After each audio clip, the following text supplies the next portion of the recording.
Today we're learning how traits interact with each other so we can identify dominant and recessive variations.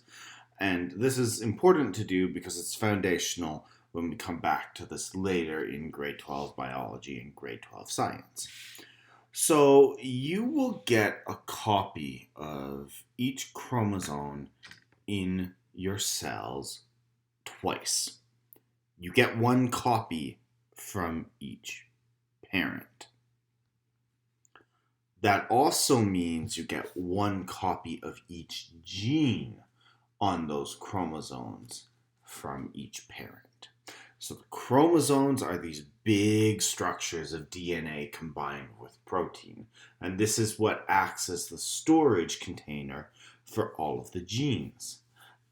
Every individual gene, you get two versions of it in your body. Now, it could end up being that those two versions are really the same variation, but they could also be different. So what happens when you get two different genes? Well, in a lot of cases, they don't actually blend together. This is not like color theory, where you can mix red and white and get pink. With genes, if you mix red and white, you'll get red. And that doesn't make sense because we're using the color metaphor, but that is the way that it works. When you mix most genes, in higher levels of science we call them Mendelian genes, when we mix most of these common genes together, you don't get a blend of characteristics. You get one variation or you get the other one. Well, why is that? That is because one gene is dominant. The way that gene expresses takes over the expression of the other gene. So very, very, very common way that this gets described is with pea plants, because this was the first iconic study of dominant and recessive genes. If you breed a pea plant with purple flowers and a pea plant with white flowers together, you do not get light purple flowers. You get straight up full on purple. If you breed plants with yellow and green seeds, you get yellow seeds. Round and wrinkled, you get round shape. There's something about the way that the gene expresses itself, the way that the gene gives its orders, that overtakes the recessive with the dominant.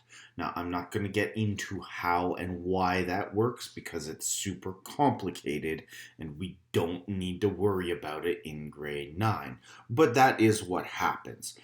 The way that the gene gives its instructions to the body, you end up with an either or scenario. If you have any copy of the dominant gene, you get the dominant variation. In order to have the recessive variation show up, you need two copies of the recessive gene, one from each parent. Okay, so we have this dominance and recessiveness. Why do we even have these different variations? Well, that's because of mutation, and mutation does not mean X-Men, most unfortunately. Mutation means the creation of a new gene. There are chemicals in the environment that are called mutagens. There are certain energies and frequencies of light that are also mutagenic, and they cause DNA to change, and that changes the information stored on the gene. Most genes that get changed this way don't actually get passed on. Like if you have a mutation in your skin, you won't be able to use that to pass on to the next generation. It has to happen in the sex cells so that it's involved in reproduction, and that reproductive cell is able to transmit it to the next generation of offspring. But it's also important to remember that you aren't entirely controlled by your genes. Genes certainly lay down the blueprint, but your environment also influences you. There's a classical dilemma in biology and philosophy of, are we determined by nature or by our nurture? Well, the answer is both. Okay? Think about skin color. A lot of your genetics determine or a lot of your skin color is determined by your genetics. Everyone has a base level of pigment called melanin in their skin. There's actually several. Don't worry about it. Let's keep this simple. You've got pigment in your skin that determines the baseline of how light or dark your skin color is.